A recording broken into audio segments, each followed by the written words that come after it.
주무시지 말고. 여러분 어떤 인생의 삶들이 기억 좀 나시나요? 저도 여기서 지금 오늘 한번 지금 방금 저도 제 인생을 한번 쭉 돌아봤는데 집을 나와서 자취방에 있던 시절도 기억이 나고요. 그때 정말 아무것도 없었는데 내가 어떻게 살 수 있지? 이런 걱정했던 시간도 기억이 나고 그 다음에 이제 또 하나 갑자기 기억이 났는데 제가 신대원 여기 대표관사하다가 이제 여기를 마무리하고 저기 장신대 시험 준비를 하는데 시간이 3달밖에 없었어요. 그래서 장신대 원래 그때 당시 한 5, 6대 1 정도 되는 재수는 꼭 해야 된다 막 얘기를 했는데 시간이 없어갖고 공부를 할 시간이 없어서 여기 같이 시험 보던 3명의 우리 형제들이 여기 센터 위에서 더운 날에 계속 공부를 하던 그런 기억도 납니다. 떨어지면 어떡하지 막 이런 걱정하고 있었거든요. 되게 걱정했는데 감사하게 셋 다 잘 붙었던 뭐 그런 여러 기억들이 납니다.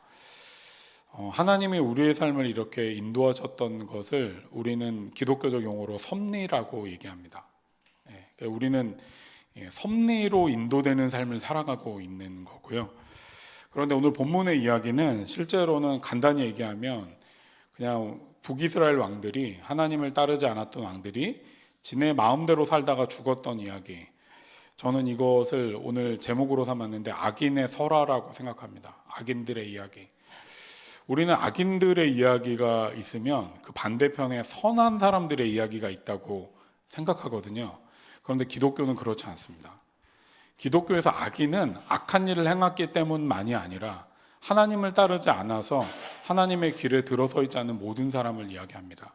그래서 악인의 설화가 있으면 이 반대편에 뭐가 있냐면요, 섭리를 따르는 이들의 이야기가 있는 거예요. 오늘 이 두 가지 이야기를 좀 해보려고 합니다. 오늘의 이야기는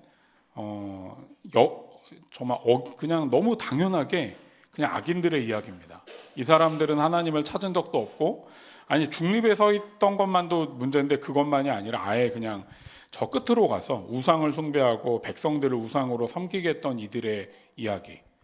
그 이야기 가운데 우리는 어떻게 우리가 또 따라가는 섭리의 이야기를 또 따라갈 수 있을까? 오늘 이야기를 좀 고민해 보려고 합니다. 표 보여주시면요. 잘라주셔서 되게 감사하고요.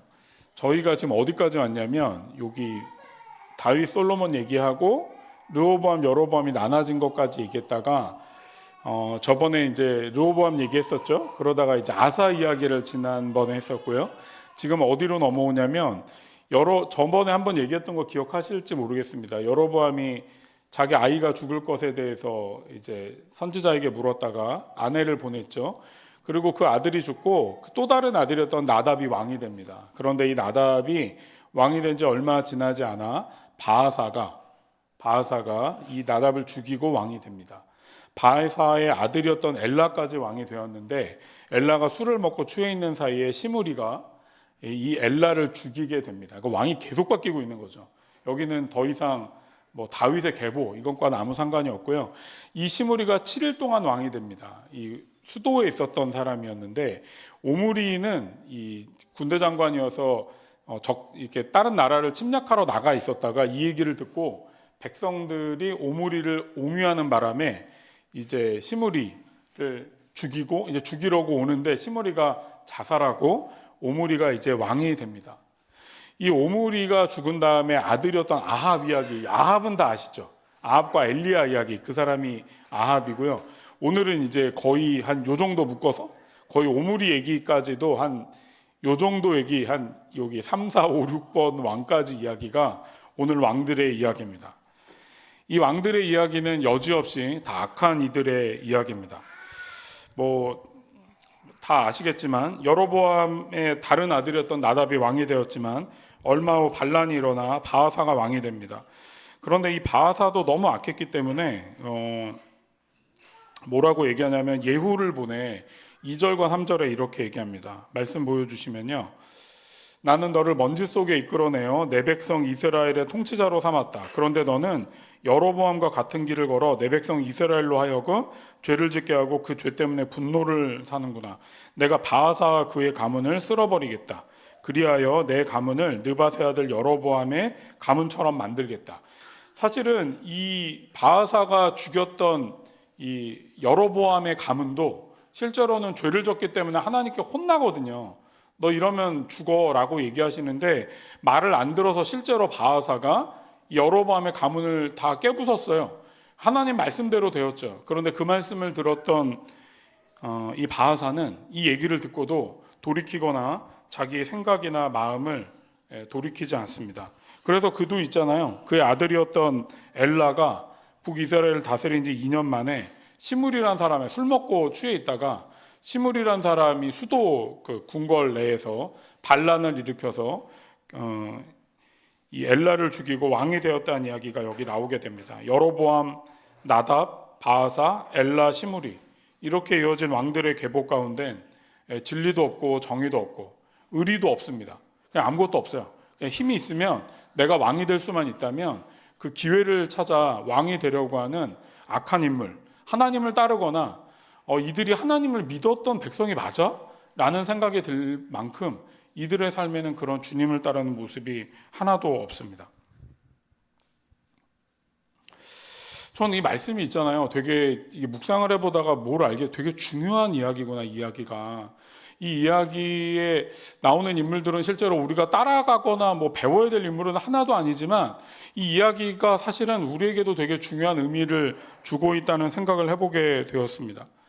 물론 이들은요 대부분 뭐 여로보암이나 그 다음에 오늘 나왔던 바하사나 뭐 이런 모든 왕들, 심지어는 나중에 아합 왕에게도 있잖아요. 하나님이 엘리야와 엘리사를 보내 계속 이야기하시거든요. 그런 이야기가 뭐냐면 너희가 지금 나를 따르지 않는 건 올바른 게 아니라고 계속 얘기하세요. 그러니까 너희가 나를 온전히 따르고 나를 따르는 길로 살아가면 내가 너희 길을 평탄하게 말하겠다고 얘기하시는데 이들은 거기엔 관심이 없어요. 그래서 제가 좀 묵상하다가 생각을 해봤어요. 아니 여기 나왔던 인물들이 이렇게 명시적으로 하나님의 선지자를 보내 얘기하시잖아요. 그런데 이 선지자는 어떤 인물이냐면 이스라엘의 대대로 믿어왔던 야훼라고 했던 그 하나님의 선지자들이니까 실제로는 그 얘기를 안 들을 수가 없을 텐데 어떤 면에 그거를 뭐 이렇게 귀가 있으니까 듣거나 진짜 그것대로 되는 걸 보면서 걱정을 하거나 염려를 해야 되는데 이들은 그런 생각이 하나도 없어요. 이들이 왜 그랬을까? 이 여로보암, 나답과 바하사, 엘라, 시므리, 오므리는 도대체 무슨 생각이었을까? 전 이들을 좀 묵상하다 뭘 알게 됐냐면 이들은요 아마도 분명하게 자기의 힘으로 왕이 되었을 거라는 생각에 빠져 있는 것이 너무나 당연하다는 생각을 해보게 되었습니다. 여로보암 기억하십니까? 여로보암은요 그 홀어머니 밑에 자랐어요. 아버지가 원래부터 안 계셨던 것 같고 그래서 되게 어렵게 자랐을 거예요. 그 고대 시대 때 여자가 일을 할 수도 없는데 여자가 과부인데 아이를 키웠어. 이거는 뭐 입지전적 인물이죠. 그런데 이 여로보암은요 특출난 인물이었어요. 솔로몬의 눈에 들고 나중에는 반란을 일으켜서 나라 하나 10지파의 지도자가 될 만큼 탁월한 인물이었습니다. 그런데 그에게 있잖아요. 하나님께 선지자를 보내세요. 뭐라 그러냐면 내가 원래 다윗 가문에게 이스라엘을 주었는데 솔로몬이 나를 따르지 않았기 때문에 내가 지금 이들을 벌할 거야 라고 얘기하고 그래서 선지자가 어떻게 합니까? 자기 옷을 12개로 찢어가지고 10조각을 여로보암에게 주면서 하나님이 당신에게 10지파를 줄 거라고 얘기하시거든요. 그리고 왕이 돼요.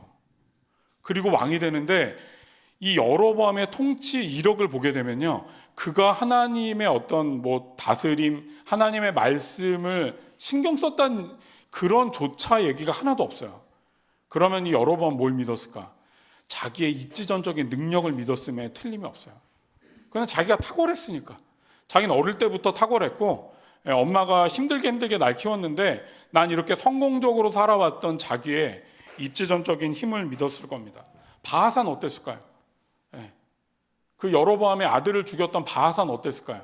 자기에게 군권이 있어요. 내게 군대가 있으니까 내가 저 힘도 없는 저 나답 죽이고 나서 내가 왕이 되면 내게 군대 권력이 있으면 내가 이걸로 나라를 뒤엎고 나면 아무도 나한테 뭐라고 못하겠지. 우리는 지난 역사에서 우리나라에 그런 인물들을 보게 됩니다. 박정희와 전두환이라고 하는 정말 나라가 너무나 혼란스러웠을 때 정치력이 너무나 약해졌을 때 군대 권력을 동원해서 나라를 이렇게 자기가 대통령이 되고 그것도 막 3성경, 4성경까지 막 위헌을 해가면서까지 개헌을의 왕으로 이 땅에 살았던 그런 인물들의 이야기를 우리는 이 땅에서 보고 있습니다. 아마 바하사도 그러지 않았을까요? 바하사의 아들 엘라가 왕이 되었는데요. 그걸 봤던 한 인물이 시므리였어요. 시므리도 있잖아요. 하나님의 이야기엔 관심이 없어요. 하나님은 이미 바하사와 그의 가문에게 선지자를 보내 이야기하거든요. 너의 가문은 끝장날 거다. 근데 그 이야기를 보고도 시므리는 자기가 그리고 나서 왕이 되거든요. 그런데도 하나님이 뭘 하셨는가 아무 관심이 없어요. 그냥 그렇게 살다가 7일 동안 왕이 되었다가 역성반란 일으켰다가 그냥 더 힘이 있던 오므리에게 그냥 죽임 당하게 되는 그런 왕의 이야기로 오늘의 본문에 나오게 됩니다. 이 본문에 나왔던 나머지 모든 왕들의 이야기는요, 쉽게 말하면 내 능력과 내 힘으로 내가 왕이 됐다. 누가 나한테 뭐라고 하든, 아니 어떤 선지자나 뭐 예언자가 나한테 와서 까불던 내가 왕이야. 내가 왕이니까 너희는 까불지 말라고. 내가 왕이라고 말했던 이런 정신을 갖고 있는 이야기, 이게 악인설화입니다. 하나님이 더 이상 없는. 제가 이번 주에 그러니까 저희 지금 제가 저희 교회에서 운영하고 있는 침묵기도는 11주짜리인데 지금 이제 이번 주까지 지난주까지가 죄묵상이었어요. 이제는 예수님 이야기로 들어가는데 제가 지금 예수회에서 하는 거는 17주짜리예요. 원래는 제가 얘기했죠. 원래 이 영신수련 피정이 30일짜리로 돼 있고 4주짜리로 돼 있는데 그걸 따라가려고 17주를 만든 거예요. 첫째 주 오리엔테이션하고 4주짜리를 7주 정도 이렇게 계속 하게 만든 게 이제 이번 저희가 하는 건데 아직도 죄묵상을 하고 있어요. 그러니까 이번 주 묵상이 뭐였냐면 지옥 묵상이에요. 지옥을 묵상하는 거예요. 우리 개신교인데 한 번도 해본 적이 없죠. 저도 지옥 묵상은 해본 적이 한 번도 없는데 영신수련 할 때마다 이걸 해요. 근데 이거를 하면 제가 이제 지옥을 상상하거든요. 지옥이 어떤 곳일까. 근데 제가 요즘에 이제 기사들 이런 것들이 막 캄보디아 이런 것들 계속 보니까 이 사람들이 돈에 미쳐 있어요. 진짜 성공하면 땡이야. 어떤 식으로 돈을 버는가 아무 상관없어요. 이젠 비트코인이 법적 화폐로 이제 들어왔잖아요. 돈을 벌게만 하면 그 사람은 성공한 거야. 이게 묵상되더라고. 정말 아까 말했던 천지회장. 이 사람이 자기 태자단지라고 하는 곳에 사람 소강로까지 만들어 놓고요. 사람 내장 기관까지 다 팔아치운 그런 인물이에요. 죽이거나 아니면 인신매매뿐만이 아니라 장기 밀매를 했던 그런 인물이거든요. 그 사람의 생각에 뭐가 있었을까? 그런 사람들이 다스리는 세상이 지옥과 같이 느껴졌어요. 그러니까 그걸 묵상하는데 너무 마음이 힘들더라고요. 정말 우리가 말했던 약육강식, 돈이 지배가 되는 세상, 우리도 그렇게 살고 있잖아요. 우리도 거기에 뭔가 조금 더 그래도 상위권에 올라가고 싶잖아, 사실은. 그런데 그렇게만 되는 세상이 어떤 세상일까? 근데 그걸 묵상하는데 너무 마음이 힘든 게 뭐냐? 은혜가 없는 거야, 은혜가. 우리 가끔 기도하다가 보면요, 너무 힘들고 어렵지만 은혜가 있잖아요. 하나님이 다스리는 그 은혜가 있고, 아까 제가 묵상해 보라 그랬는데 너무너무 어려운 때였는데 하나님이 도우시는 길을 통해 나중을 보게 되면요, 그때를 내가 진짜 지옥 같은 때를 벗어났구나, 이런 때가 있잖아. 근데 지옥은 어떤 때인 줄 아세요? 그게 없어요. 하나님의 은혜가 없어요. 그래서 어떻게 되냐면요, 내가 힘이 있어서 높이 올라갔어요. 바하사나 누구처럼, 시므리처럼. 그런데 나보다 더 힘센 놈이 있으면요, 그 놈이 와서 언제든 나를 쳐 죽일 수 있는 그런 세상인 거예요. 그러다가 제가 이제 주님과 담화를 해야 돼서 주님께 이 이야기를 했어요. 너무 끔찍하다, 이 세상이. 하나님이 없다고 생각하는 것만 해도 너무 끔찍하다라고 얘기했는데 주님이 제게 내가 너와 함께 있다고. 근데 그 얘기를 듣는데 있잖아요, 진짜 지옥에서 구출된 느낌이었어요. 내가 살아간 세상은 그런 세상이 아니지. 내가 사는 세상은 하나님이 다스리고 있지. 하나님이 은혜 가운데 내가 진짜 너무 막 끔찍하고 말이 안 되고 정말 이게 이렇게 안 되면 망할 것 같은 인생 가운데도 하나님의 은혜를 베푸셔서 그래도 길을 내는 세상을 내가 살고 있구나. 그런 세상을 뭐라고 한다고요? 그걸 섭리라고 얘기합니다. 하나님이 섭리로 우리를 다스리고 있는 세상. 아까 제가 말했는데 제가 장신대 여기서 이제 시험 볼 때, 왜냐하면 그때 이제 거의 IBF 간사를 끝내니까 월급이 안 나와, IBF에서. 근데 이제 전도사를 하려면 신대원을 가야 되잖아요. 여기를 못 들어가면 전도사가 아니니까 돈을 벌 수가 없어.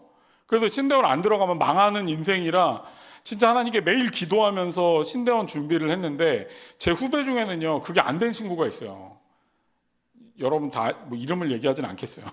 제 후배 간사 중에는 이게 저보다 먼저 시험을 준비했는데 똑같은 상황이야. 간사를 끝내고 직장을 가지려면 전도사를 해야 되는데 웬만한 곳에서 전도사를 그냥 신대원도 안 가는데 뽑진 않거든요. 근데 이 친구가 신대원에 떨어졌어요. 제가 시험 봤을 때도 또 떨어졌어요. 그래서 이 친구는 삼수를 했어요.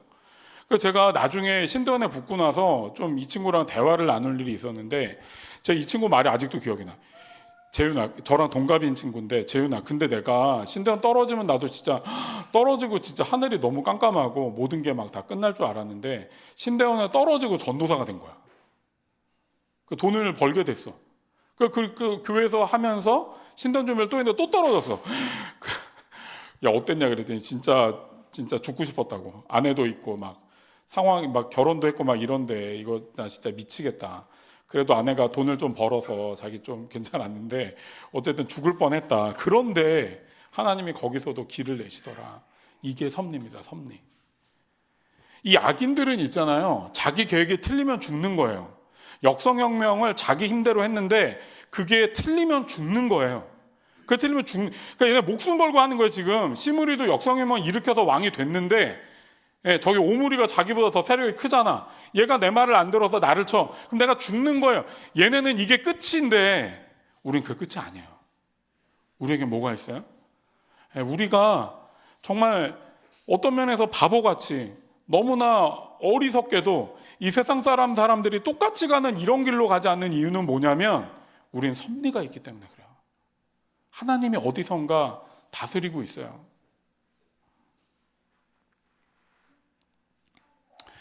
제가 가끔 이렇게 주안의 기도를 하다가 마음이 되게 무거울 때가 있어요. 어쩔 때냐면요, 이거 기도에 뭐해? 이 기도에 뭐해? 아니, 세상에 이렇게 악하고 정말 진짜 악한 놈들은 여전히 막 문제없이 잘 사는 것 같아. 근데 제가 오늘 이 본문은 설교 준비하다가 그거에 대한 하나님의 말씀을 제가 들은 것 같아요. 내가 거기에 들어가 있어. 그러면서 보게 됐어요. 제가 위에 그 일부 예배 때 청소년 친구들한테 전두환에 대해서 뭘 알고 있냐 물어봤거든요. 전두환 이름 들어봤어? 네. 들어본 것 같은데 전두환에 생각나는 한 가지만 얘기해봐. 그랬더니 다들 막 이렇게 잘 몰라. 우리 역사를 알아야 되는데. 그러더니 옆에 한 선생님이 야, 대머리. 그러더니 대머리요. 우리 박정희에 대해서 뭐라 옆에 친구한테 물어봐서 옆에 또 선생님이 야, 박근혜 아빠.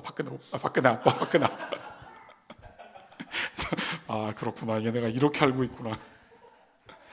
그런데 그 인물들이 지금 역사적으로는 실제로 그들의 악행들이 드러나서 사실은 역사의 심판대 안에 오잖아요. 그래서 주님을 안 믿는 사람도 그걸 알아요. 이 세상의 정의와 공의가 그때 다 일어나진 않을 수 있어. 그런데 역사의 심판대에서는 언젠가 그것들이 다 심판되게 돼 있어요. 역사를 피해갈 수도 있겠죠.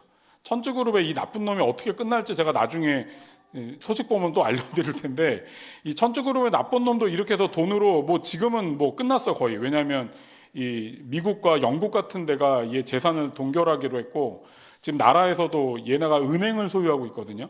중심은 푸놈펜에. 근데 그 은행도 다 문을 닫았더라고요. 그래서 어떻게 될지 모르겠지만 어쨌든 만약에 이 세상 안에 심판을 받지 않은 그런 사람들이 어떻게 되냐, 저 그런 질문 많이 받아요. 특별히 밀양을 보고 와서 저한테 청년들이 많이 물어봤어요. 목사님, 밀양에서 그 사건 일으킨 그 나쁜 놈들, 정말 그 한 명을 그렇게 하면 수십 명이 성폭행했는데 그 놈들은 나이가 어려서 제대로 된 처벌도 안 받아 이렇게 살아가고 있지 않냐고. 얼마 전에 한 유튜버가 그 사람들의 그 어떻게 살고 있는지 올려갖고 막 신상 까발렸다가 지금 검찰에 고소당했어요. 이게 불법이라서.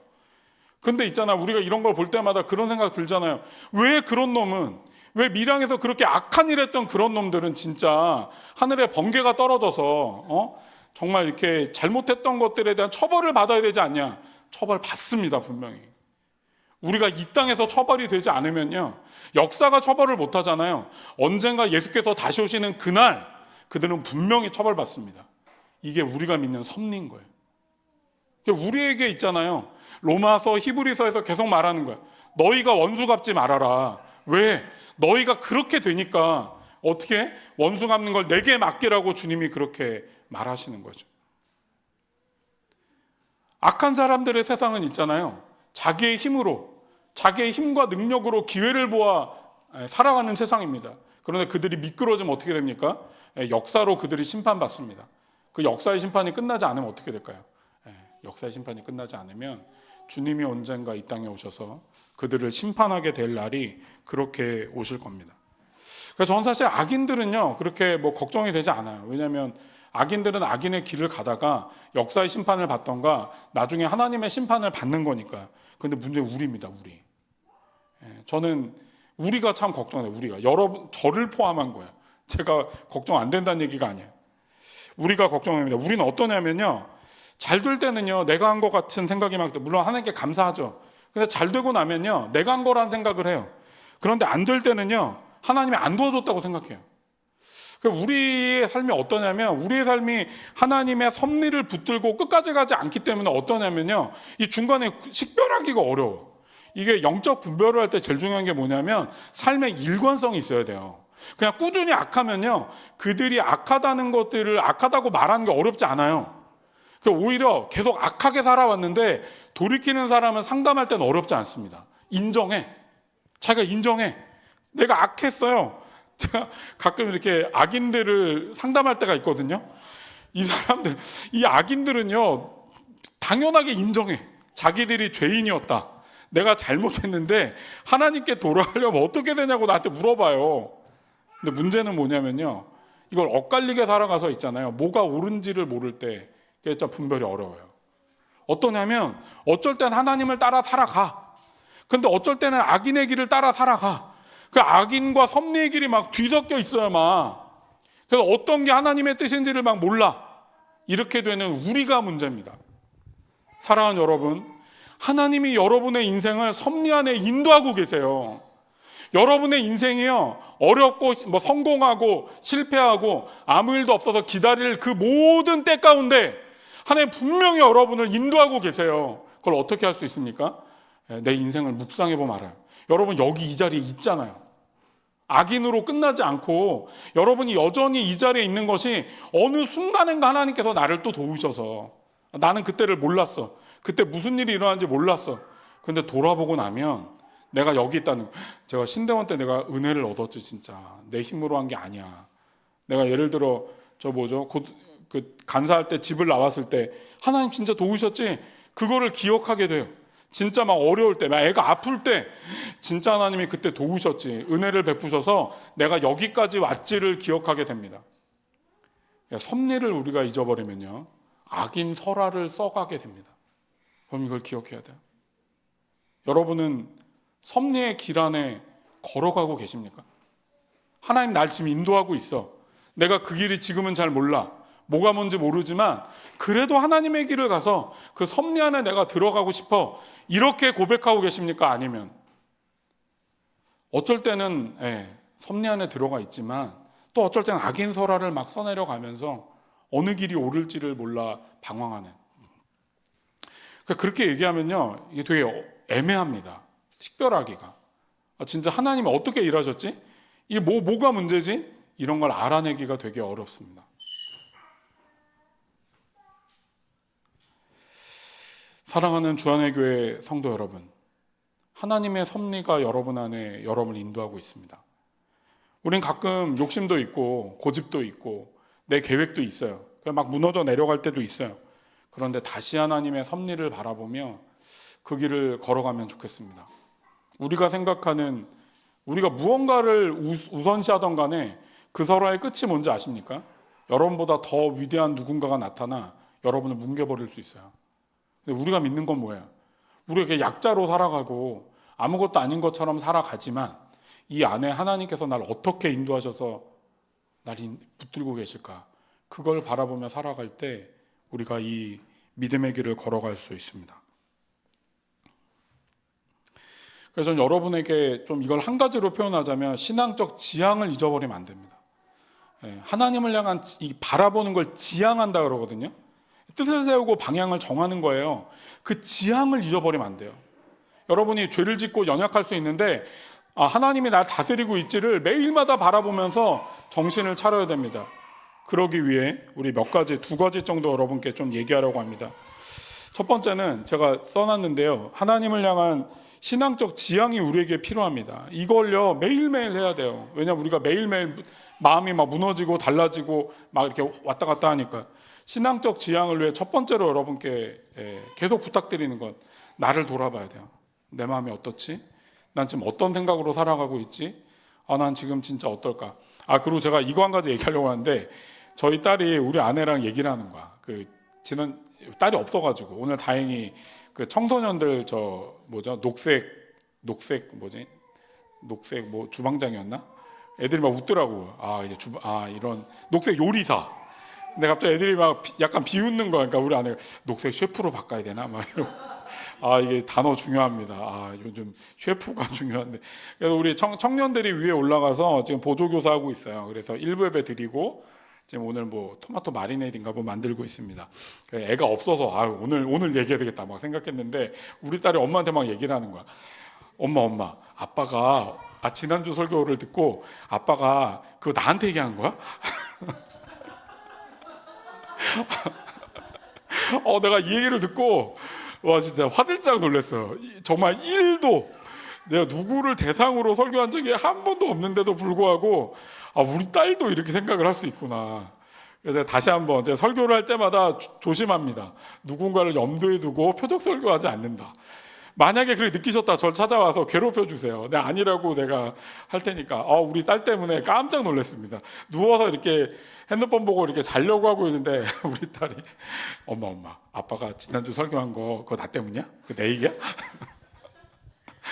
정말 1도 생각하지 않았는데 이런 위험성이 있어 설교자에게. 무섭다.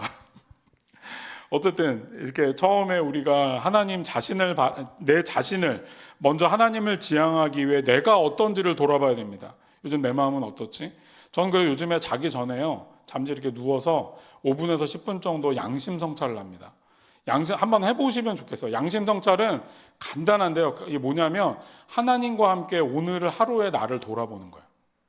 내 마음에 좀 불편하거나 감사했거나 돌아봐야 될 만한 부분들이 딱 걸리면 그때를 갖고 좀 잠시 성찰하고 주님과 그렇고 대화를 나누는 겁니다. 근데 이것만 해도 있잖아요. 하루가 되게 마음이 편안해져요. 그래서 그냥 보통 이렇게 막 바쁘게 딱 자잖아요. 근데 마지막 자는 30분은 저도 핸드폰 같은 거 안 보고 그냥 이렇게 묵상하거나 그냥 자려고 하거든요. 그때 양심 성찰 같은 거 해보면 이 양심 성찰은 그 가톨릭 수도자들은 보통 하루 3번 하거든요. 근데 제가 3번까지 하라고는 할 수 없고 자기 전에 못 하겠으면 아침에 일어나서 출근할 때 하루를 돌아보는 거야. 어제 하루 내가 어땠지? 내 마음이 어땠지를 돌아보고 나를 돌아봐야 됩니다. 이걸 해야 내가 어떤지를 알 수 있어요. 그리고 나서 두 번째로 뭘 해야 되냐면 여러분 우리가 자꾸 인생을 좁게 보는 이유가 뭐냐면 나에게 닥친 문제 하나만을 하나님이 도우시나 안 도우시나로 보기 때문에 그래요. 어떻게 봐야 됩니까? 길게 봐야 돼요. 오늘 묵상했던 것처럼 하나님 나를 이런 연속성 아래 지금의 나를 인도하고 있다는 것들을 기억해야 됩니다. 저도 가끔 그래요. 이 문제에 빠지게 되면 하나님 왜 이 문제 해결해 주지 않지 막 짜증나고 화가 날 때가 있어요. 근데 이번 주 제가 본문 기도하면서 묵상하면서 하나님이 나를 이렇게 연속성 안에서 나를 지금의 나를 보고 계시는구나. 이걸 보고 있잖아요. 내가 어떻게 나가야 되지?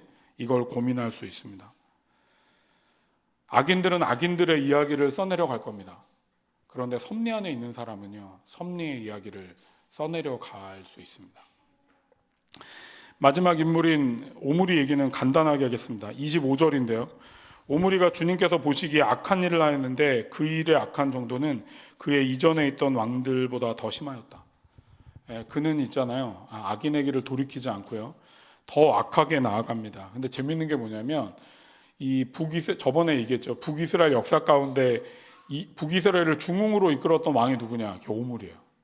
오므리와 아합 때에 이 나라가 그 솔로몬 이후에 그 나라가 막 전쟁 때문에 어려워졌다가 다시 중흥을 이루게 됩니다. 그런데 하나님의 평가는 되게 명확합니다. 하나님의 평가는 그가 나라를 얼마나 세웠는가. 이 오므리가 제가 요즘에 챗GPT 자꾸 이용하는데 챗GPT에 오므리의 세속적인 평가를 써줘. 그러면 이제 막 쫙 쓰는데 세속적인 평가 되게 좋아요. 오므리는 되게 사마리아로 수도를 천도해요. 이게 되게 전략적인 요충지거든요. 여기로 옮기고 나라를 부강하게 만들고 페니키아랑 이 동맹을 맺어가지고 나라의 안정을 꾀한 되게 괜찮은 왕이라고 나와요. 그런데 하나님의 평가는 이 한마디입니다. 하나님 보시기에 그는 악하였다.